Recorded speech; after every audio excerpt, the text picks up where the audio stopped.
Com a palavra, o eminente deputado Camilo Capiberibe, cuja mãe honrou esta casa como deputado federal e cujo pai foi eminente senador da República. Com a palavra, doutor Camilo. Muito obrigado, deputado Paes Landim. Eu quero cumprimentar o senhor pelo discurso que o senhor vem de proferir ali no nosso grande expediente. Cumprimentar a deputada Patrícia Ferraz, que aguarda o momento da sua posse, certamente com muita ansiedade. Daqui a pouco daremos posse à deputada. E eu queria, nesse momento, abordar a questão da COP, da Cúpula do Clima, que acontece desde o dia 3 de dezembro, lá em Madrid, e o Brasil está lá representado pelo ministro do Meio Ambiente. Os países do mundo todo estão extremamente preocupados e é absolutamente natural que assim seja, porque nós temos assistido ao longo do século passado e desse que chegamos agora ao final do ano de 2019, um aumento nas temperaturas médias, no mundo inteiro, evidentemente, aqui no Brasil também, e os riscos que isso traz para a sobrevivência do ser humano na Terra. Nós vimos, há 20 anos atrás, a grande preocupação da humanidade era a camada de ozônio, porque os produtos utilizados na época para fabricar os desodorantes, o ar-condicionado, eles estavam danificando a camada de ozônio. Então foram feitas rodadas de debate e acordos que levaram a camada de ozônio, inclusive, a se reconstituir. Então, o que isso nos mostra? Que quando a decisão política, a vontade de realizar esses problemas que são de ação coletiva global, eles podem se resolver. O Brasil, inclusive, é um exemplo, porque há tempos atrás, a partir de 2004, quando houve a decisão de instituir uma política de combate às mudanças climáticas em função do desmatamento, que se transformou isso numa política de governo, envolvendo não apenas o Ministério do Meio Ambiente, mas envolvendo um gabinete com diversos ministérios envolvidos, chefiados pela Casa Civil da Presidência da República. O Brasil chega, então, em 2009, na Cúpula do Clima, assumindo, na COP15, compromissos bastante ousados e mostrando para o mundo inteiro que era possível, sim, promover uma mudança radical no crescimento do ritmo de crescimento do desmatamento.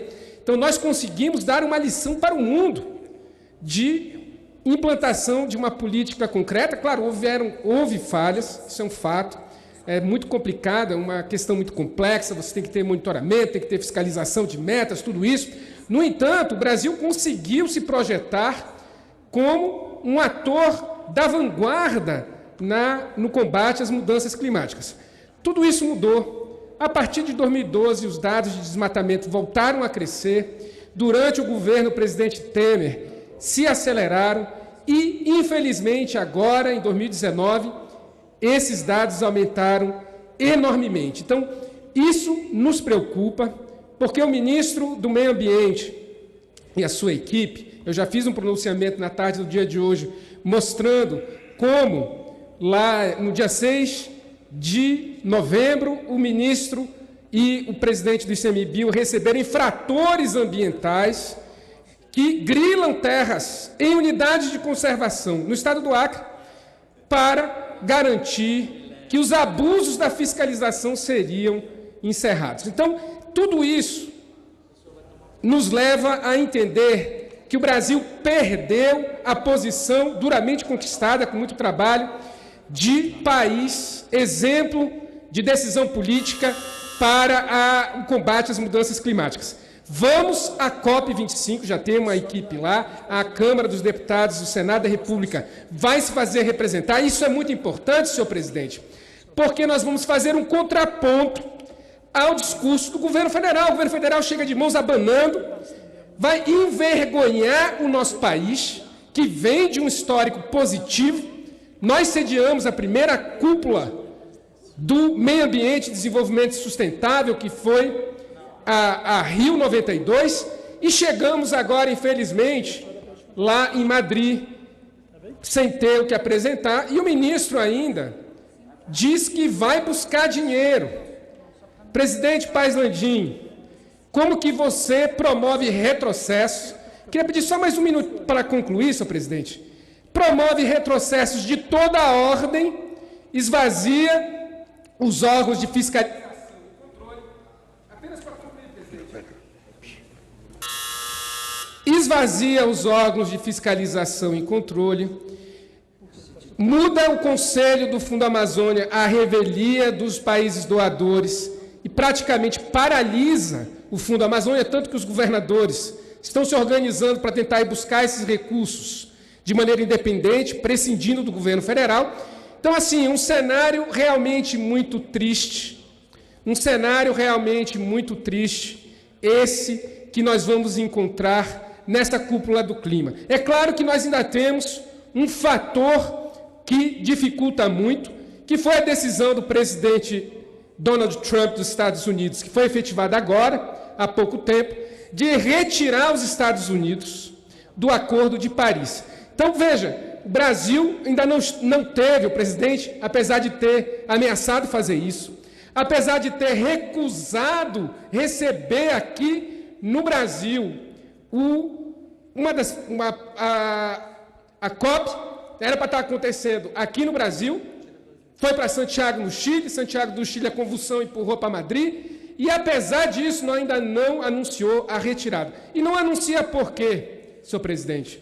Porque o Brasil é um país exportador de commodities, minérios, e a nossa região, a região do Amapá, é uma região de produção mineral, e agronegócio. Nós somos dependentes dessa exportação, e o mercado internacional, os países ricos que compram, consomem esses produtos do agronegócio aqui do Brasil, eles não estão tolerantes com políticas que levem à piora do cenário climático internacional. Então, tudo isso nos faz compreender que o cenário, ele não depende simplesmente da vontade do presidente da República ou do ministro do Meio Ambiente. Eles estão profundamente pressionados pela comunidade internacional e pelos mercados internacionais, que não querem consumir um produto produzido no Brasil que pode estar sendo o objetivo de desmatamento da nossa floresta e pode estar causando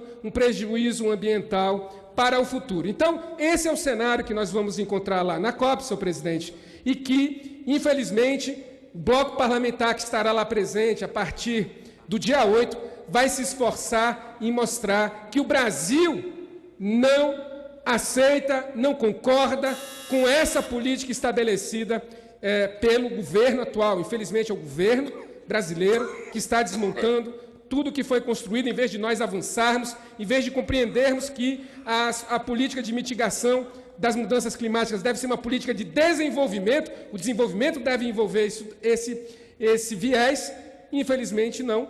O meio ambiente hoje é enxergado como um entrave ao desenvolvimento, e isso tudo realmente faz com que o nosso país, que já foi profundamente respeitado por tudo que realizou, nesse momento esteja passando, e já estamos passando vergonha, e vamos ainda até o fim da COP, no dia 13, passar muita vergonha ainda. Então, senhor presidente, eu agradeço a oportunidade de me manifestar. Vamos lá dizer que o Brasil não concorda com isso, que isso é uma posição de governo, não uma posição do povo brasileiro, e vamos trabalhar para mostrar que o Brasil, no futuro, vai reverter tudo isso com boas práticas e política afirmativa.